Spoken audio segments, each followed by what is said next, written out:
الحمدللہ رب العالمین الصلاۃ والسلام علی رسول کریم اما بعد اعوذ باللہ من الشیطان الرجیم بسم اللہ الرحمن الرحیم۔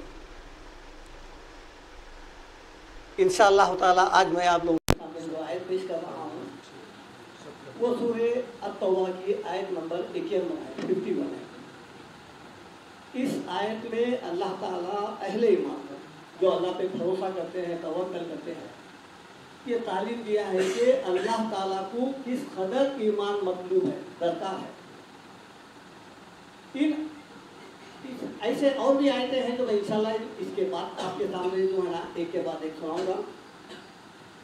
آیت شروع ہوتی ہے اعوذ باللہ من الشیطان الرجیم بسم اللہ الرحمن الرحیم۔ قل لن یصیبنا الا ما کتب اللہ لنا ہوا مولانا وعلی اللہ فلیتوکل المؤمنون۔ صدق اللہ العظیم۔ ارشاد ربانی ہے خل یعنی کہیے۔ قرآن میں جب کبھی خل کا لفظ آتا ہے تو اس سے مراد پہلے اول مخاطب رسول اللہ صلی اللہ علیہ وسلم ہوتے ہیں، یعنی آپ کہہ دیجیے، یعنی جتنے لوگ ایمان لائے ہیں، مومن ہیں، مسلم ہیں، ان سب کو یہ بات بتا دیجئے۔ یہ بات کون سی بات؟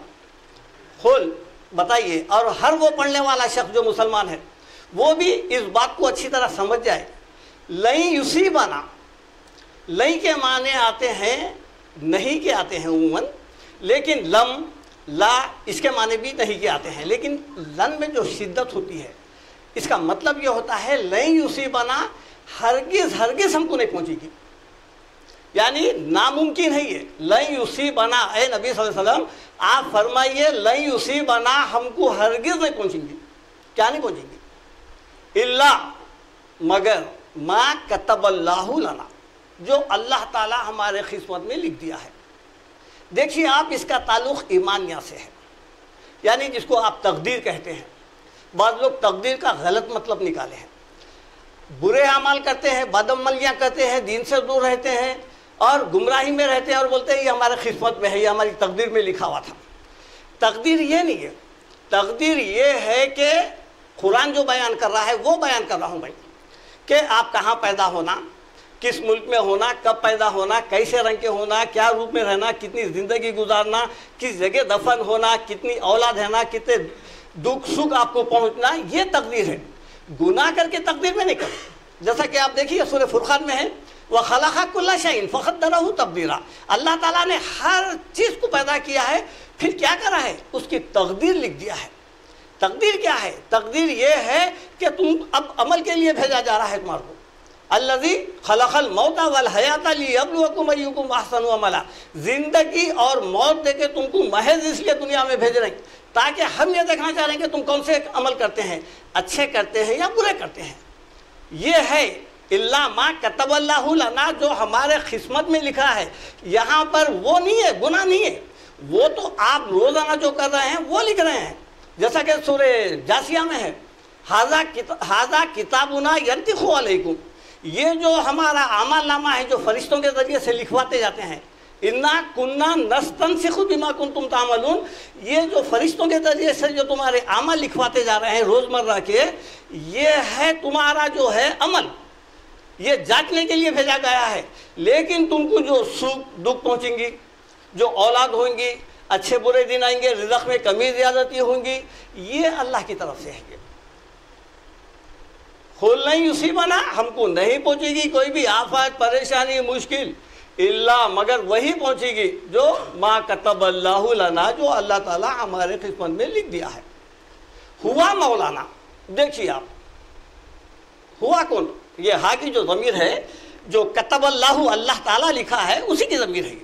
وہ ہوا مولانا، وہ ہمارا کارساز ہے، یعنی ہماری جو تقدیر لکھا ہے نا وہی ہمارا جو ہے مددگار ہے، کارساز ہے، وہ تقدیر کو بدلنے پہ انہیں قادر ہے۔ اللہ تعالیٰ ہمارے پریشانیاں جب انہیں ڈالا ہے تو نکالے گا بھی وہی، کوئی دوسرا نہیں نکالے گا، نہ کوئی تعویذ، نہ گنڈا، نہ ناڑا، نہ دھاگا، نہ کوئی عامل، نہ کوئی بابا، نہ کوئی پیر، نہ فقیر۔ ہوا مولانا، وہ ہمارا مددگار ہے۔ یہ آتے کیوں ہیں؟ اچھے برے دن آتے کیوں ہیں؟ اللہ تعالیٰ فرماتے ہیں وَنَبْلُوَكُمْ بِالشَّرِّ وَالْخَيْرِ فِتْنَةً، اچھے برے دنوں کے ذریعے سے ہم تمہارے ایمان کی جانچ کرتے ہیں، دیکھتے رہتے ہیں روزانہ اچھے برے حالات کی وجہ سے بیمار پڑ گیا تو کہاں جا رہی ہوں؟ عاملوں کے پاس جا رہا، ناڑے بن لے رہا، پھکا لے رہا کچھ بھی، یا نہیں اللہ پہ توکل کر رہا ہے؟ اس لیے پتہ ہے نا، وَتَوَكَّلْ عَلَى اللَّهِ وَكَفَى بِاللَّهِ وَكِيلًا، سورہ احزاب میں ہے، اللہ پہ بھروسہ کرو، اللہ کافی ہے تمہارے کارسازی کے لیے۔ وَمَن يَتَوَكَّلْ عَلَى اللَّهِ فَهُوَ حَسْبُهُ، جو کوئی بھی اللہ پہ بھروسہ کرتا ہے تو اللہ اس کے لیے کافی ہو جاتا ہے۔ تو ہم کو جو تعلیم دی جا رہی ہے کہ مصیبتوں میں، رنج و غم میں کیا کرنا ہے، پہلے تو یہ دیکھنا ہے کہ یہ جو مصیبتیں آ رہی ہیں یا غم آ رہے ہیں یا ہماری قسمت میں رزق میں کمی بیشی ہو رہی ہے، یہ کوئی اس کو بڑھا نہیں سکتا، نہ کمی کر سکتا ہے، نہ کسی عملیات کے ذریعے سے کرتا ہے، نہ کسی کی وجہ سے ہو سکتا ہے، بلکہ یہ اللہ کے ذریعے سے ہے۔ اور جیسا کہ آپ دیکھیں گے قرآن میں کہا ہے، اللہ یبسط الرزق لمن یشاء ویقدر، اللہ جس کے لیے چاہے رزق جو ہے نا بڑھا دیتا ہے، جس کے لیے چاہے کم کر دیتا ہے۔ اب ہمارے پاس ایسا معاملہ ہے، 4 دن دکان نہیں چلی تو پہلے گمان یہ جاتا کوئی کرا دیے، کوئی رشتہ نہیں آ رہا کرا دیے، کوئی کام نہیں بن رہا کرا دیے۔ ہم اللہ کی طرف کیوں نہیں جاتے؟ آیت کے آخر میں کیا ہے؟ وہ علی اللہ فلیتوکل المؤمنون۔ دیکھیے آپ، اگر ایمان والے ہیں اللہ پہ بھروسہ کرنا چاہیے، اللہ پر بھروسہ کرنا چاہیے اگر ایمان ہے، نہیں تو پھر در بدر بھٹکو۔ یہ آزمائشی دور اسی لیے ہے، جانچتے رہتا اللہ تعالیٰ، انسان کی جتنی زندگی دیا ہے اس دور تک اللہ تعالیٰ اچھے بھرے اور برے دنوں کے ذریعے سے آزماتے رہتا ہے۔ یہ اللہ تعالیٰ کا آزمائشی دور ہے، یہ دیکھنا چاہتا ہے۔ دیکھیے اب پولیس ٹریننگ ہوتی، فوجی ٹریننگ ہوتی، خالی بٹھا کے نہیں رکھ رہتے بھرتی ہونے کے بعد، بھگاتے رہتے، ٹریننگ دیتے رہتے، کیوں؟ کہ آدمی پہ پھرتی رہنا ہے۔ ویسے اللہ تعالیٰ دیکھتے رہتے ہیں ان ایام میں، ایسے ادوار میں کہ انسان کرتا کیا ہے۔ اب دیکھیے سورہ حدید میں اللہ تعالیٰ کا ارشاد ہے، ما اصاب من مصیبت فی الارض ولا فی انفسکم، کوئی بھی مصیبت نہیں آتی، کہاں پر؟ ما اصاب من مصیبت، مصیبت کا لفظ ہے دیکھیے، فی الارض زمین میں، مطلب کیا ہے؟ قحط، زلزلہ، یہ کورونا، یہ فلانا، یہ اس قسم کے جو ہے نا سیلاباں، بارشیں، تباہیاں، یہ نہیں آتی ہے۔ ما اصاب من مصیبت فی الارض ولا فی انفسکم، نہ تمہاری جانوں پہ آتے ہیں، الا فی کتاب من قبل ان نبرأها، اس سے پہلے کہ ہم اس کو پیدا کریں تمہارے نوشتے میں، تمہاری کتاب میں، تمہاری تقدیر میں لکھ دیے ہیں۔ اِنَّ ذَلِكَ عَلَى اللَّهِ يَسِيرٌ، ایسا کرنا اللہ تعالیٰ کے لیے بہت آسان ہے، مشکل نہیں ہے۔ لِكَيْ لَا تَأْسَوْا عَلَىٰ مَا فَاتَكُمْ، اگر تمہارے سے کوئی کام چھوٹ گیا، کوئی کام نہیں بنا، تم کوشش کر رہی تھے لیکن وہ ہوا نہیں، تو اللہ تعالیٰ کیا فرما رہے ہیں؟ لِكَيْ لَا تَأْسَوْا، افسوس نہ کرو چھوٹ جانے پر، وَلَا تَفْرَحُوا بِمَا آتَاكُمْ، اور جو اللہ تعالیٰ تم کو نواز دیا ہے اس کے اوپر تم بغلا بھی مت مارو، خوشیاں مت مناؤ، یہ تو دینا ہی تھا۔ تم آنے سے پہلے تمہارا پورا بایو ڈاٹا تیار کر کے اللہ تعالیٰ تم کو دنیا میں بھیجے، تمہارے ایسا ہی نہیں بھیجے، پوری آپ کی موت تک کا ہے اللہ تعالیٰ ذمہ داری لے لیا ہے۔ جیسا کہ وَأْمُرْ أَهْلَكَ بِالصَّلَاةِ وَاسْتَبِقْ عَلَيْهَا لَا نَسْأَلُكَ رِزْقًا، آپ نماز کی پابندی کرو، گھر والوں کو بھی حکم دو، ہم تم سے کچھ رزق کمانا نہیں چاہتے، اللہ تعالیٰ رزق کا تو دے چکا ہے ہمارے پہ۔ لیکن ان ایام میں اگر ہم اپنے ایمان سے ہاتھ دھو دیے اور بجائے اللہ پر توکل کرنے کے دوسری جگہ چلے گئے تو پھر چلے گیا۔ اب دیکھیے سورہ یونس میں اللہ تعالیٰ کا کیا ارشاد ہے، وَإِن يَمْسَسْكَ اللَّهُ بِضُرٍّ فَلَا كَاشِفَ لَهُ إِلَّا هُوَ، رسول اللہ صلی اللہ علیہ وسلم کو مخاطب کرتے ہوئے اہل ایمان کو اللہ تعالیٰ یہ حکم دے رہے ہیں، تاکید کر رہے ہیں کہ اے نبی صلی اللہ علیہ وسلم، آپ سے مخاطب ہوتے ہوئے ساری امت کے لیے پیغام ہے، وَإِن يَمْسَسْكَ اللَّهُ بِضُرٍّ، اے نبی اگر اللہ آپ کو کچھ تکلیف دینا چاہ رہا ہے یا مصیبت میں ڈالنا چاہ رہا ہے یا رنج و غم سے دوچار کرنا چاہتا ہے، فَلَا كَاشِفَ لَهُ إِلَّا هُوَ، سوائے اس کے کوئی بھی اس کو دور نہیں کر سکتا، کوئی دنیا کی طاقت بھی اس تکلیف کو دور نہیں کر سکتی، نہ رسول نہ امت، وہی اللہ کریں گا۔ وَإِن يُرِدْكَ بِخَيْرٍ، اگر اللہ تعالیٰ تم کو اگر خیر سے نواز دینا چاہ رہا ہے، فَلَا رَادَّ لِفَضْلِهِ، تو اس کے فضل کو بھی کوئی نہیں روک سکتا، کوئی ایسی طاقت نہیں ہے چلتی دکان کو بٹھا دے، اچھے خاصے آدمی کو بیمار کر دے، کوئی ایسی طاقت نہیں ہے، یہ اللہ کے ہاتھ میں ہے۔ یصیب بہ من یشاء من عبادہ، یہ اللہ تعالیٰ اپنے بندوں میں سے جس کو چاہے دیتا ہے۔ اور سورہ زمر میں کیا ہے دیکھیں آپ، اللہ تعالیٰ رسول سے مخاطب ہوتے اسی طرح کی ملتی جلتی آیت ہے۔ قل افرأیتم ما تدعون من دون اللہ، اے نبی صلی اللہ علیہ وسلم آپ ان سے پوچھو، مجھے بتاؤ تو صحیح، اگر اللہ ان ارادنی اللہ بضر، اگر اللہ تعالیٰ مجھے کوئی تکلیف دینا چاہتا ہے، حل کاشفات ضر، کیا کوئی ایسی ہستی ہے جو اس کو دور کر دے، مجھ سے ہٹا دے؟ او ارادنی برحمت، اگر اللہ میرے کو رحمت دینا چاہ رہا ہے، حل ہن ممسکات رحمتی، تو کوئی ایسی طاقت ہے کہ وہ رحمت کو روک دے؟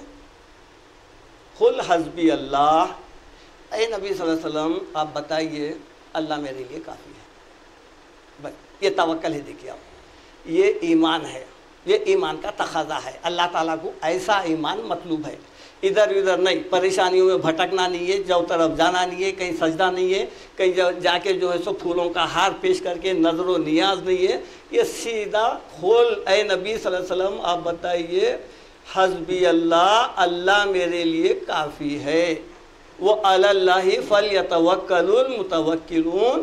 اور ایمان والوں کو بھی چاہیے یہی نظریہ، یہی عقیدہ، یہی ایمان رکھے جو قرآن پیش کر رہا ہے۔ اگر ایسا ایمان ہے تو پھر اس کے لیے جنت بھی ہے، ہر عمل قبول بھی ہوگا، اور پھر ہر عمل پہ اس کا بدلہ بھی دیا جائے گا، جزا بھی دی جائے گی، اور اس کا صلہ جنت بھی دیا جائے گا۔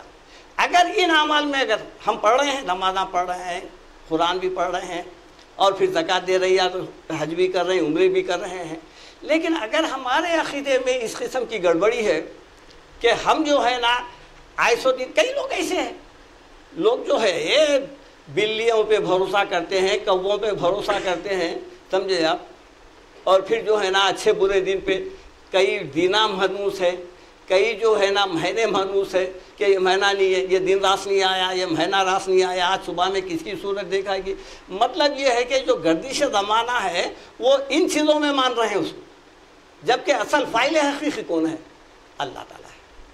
اللہ تعالیٰ کے حکم کے بغیر کچھ نہیں ہونے والا ہے، اور اللہ تعالیٰ خود گواہی لیا ہے نا، الیس اللہ بکاف عبدہ، اللہ تعالیٰ خود پوچھ رہے ہیں کیا میں اپنے بندے کے لیے کافی نہیں ہوں؟ پیدا کر کے چھوڑ دیا، ارے ماں کے پیٹ میں تھا، بغیر بچے کے دعا کے، چاہے وہ انسان ہو جانور ہو، وہ دنیا میں آنے سے پہلے دودھ کا انتظام کر دیا۔ کون بولے تھے اللہ تعالیٰ کو کہ دودھ کا انتظام ہونا ہے؟ جانوروں کو تک کر دیا ہے۔ دیکھیے آپ، جب اللہ تعالیٰ پیدا کیا ہے، اس کی تقدیر لکھا ہے، وَقَدَّرَهُ تَقْدِيرًا، اس کا ایک وقت لکھ دیا ہے، اس کی غذا، حیات وغیرہ سب لکھ دیا ہے، تو یہ اللہ تعالیٰ کے ذمہ ہے۔ تو ان مشکل ایام میں اگر ہم اللہ تعالیٰ کی طرف رجوع نہیں ہوئے اور دوسری جگہ گئے تو گویا کہ جو ہے ہمارا ایمان میں کھوٹ ہے، اور جو ہے یہ ایمان خالص ایمان نہیں ہے، بلکہ جو ہے یہ برائے نام تو ہم اللہ کا نام لے رہے ہیں، لیکن ہم ہر وہ چیزوں میں نحوست مان رہے ہیں، اور جو ہے نا شرکیہ جو ہے نا افعال اور سوچ کے حامل ہے۔ انشاءاللہ تعالیٰ کافی وقت ہو گیا ہے، اس لیے جو ہے میں اپنی بات یہاں پر ختم کرتا ہوں۔ اللہ تعالیٰ سے دعا ہے کہ ہم کو قرآن سمجھ کر، جب تک ہم سمجھیں گے نہیں تو پھر یہ آیات ہمارے اوپر روشن نہیں ہوں گے، اور اس پہ کوئی جلدی نہیں ہے۔ ہمارے کو یہ سمجھایا گیا، بتایا گیا جتنا قرآن جلدی ختم کرے، جتنے دور ہو جائے اتنا ثواب۔ جی نہیں، جب تک آپ سمجھیں گے نہیں، اور سمجھنے کے بعد اپنی زندگی میں جو ہے عملی طور پر اس کو ایک ایک آیت پر عمل نہیں کریں گے۔ صحابہ کرام کیا تھے؟ چلتی پھرتی قرآن تھے۔ اللہ کے رسول کیا تھے؟ چلتی پھرتی قرآن تھے۔ اور قرآن کو جب تک اپنے اندر نہیں، صحابہ کرام قرآن کے مسلمان تھے، ہم قرآن کے مسلمان نہیں ہیں، ہم صرف آدھار کارڈ کے مسلمان ہیں، راشن کارڈ کے مسلمان ہیں، لیکن عملی زندگی آج ہم غیر قوم سے موازنہ کریں تو ان میں ہمارے میں کوئی فرق نہیں ہے۔ انشاءاللہ تعالیٰ قرآن کو ہم ایک ایک آیت سمجھ کے پڑھنے کی کوشش کریں گے، اور اس پر عمل کریں گے، اور دوسروں کے لیے مشعل راہ بھی بننا ہے ہمارے کو۔ اور جتنے نان مسلم ہیں، دوست احباب ہیں جو قرآن سے دور ہے، ان تک ہم قرآن کے نسخے پہنچانا یہ ذمہ داری ہے۔ رسول کی ذمہ داری تھی، وہ ساری امت کو پہنچا دیے۔ ہمارے گھر میں آ چکی ہے قرآن، اور وہ تابدانوں میں، طاقوں میں رکھی ہوئی ہے، نہیں نکالنا ہے، پڑھنا ہے، اور دوسروں تک پہنچانا ہے۔ وآخر دعوانا ان الحمد للہ رب العالمین۔